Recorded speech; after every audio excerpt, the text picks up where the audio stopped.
รัฐบาลสสเวียดนามยกเลิกเก็บค่าธรรมเนียมการเรียนให้ฟรีแต่ขั้นอนุบาลหามัธยมตอนปลายสำนักข่าว TNN World รายงานข่าววันที่17มิถุนายน2025ว่ารัฐบาลสสเวียดนามผ่านนโยบายยกเลิกการเก็บค่าธรรมเนียมการเรียนการสอนสำหรับการศึกษาของรัฐบาลแต่ระดับอนุบาลจนถึงระดับมัธยมตอนปลายโดยมีผลบังคับใช้ทันทีภายใต้ของนโยบายนี้นักเรียนที่เข้าเรียนในโรงเรียนอนุบาลประถมมัธยมและโครงการศึกษาต่อเนื่องของรัฐจะบ่ได้จ่ายค่าเรียนหรือค่าธรรมเนียมอีกต่อไป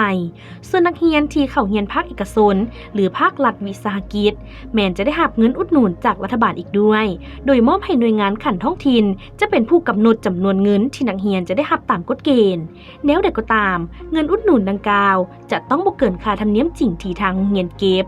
นโยบายดังกล่าวมีผลบังคับใช้ได้กับพลเมืองเวียดนามและบุคคลที่มีเชื้อสายเวียดนามที่อาศัยอยู่ในประเทศถึงว่าบ่ได้รับสัญชาติเวียดนามโดยสมบูรณ์ก็ตามเป้าหมายที่สร้างนโยบายนี้ขึ้นมาก็คือการลดภาระของพ่อแม่ผู้ปกครองของนักเรียนและเป็นการแสดงถึงความรับผิดชอบต่อคนรุ่นถัดไปของรัฐบาลอีกด้วย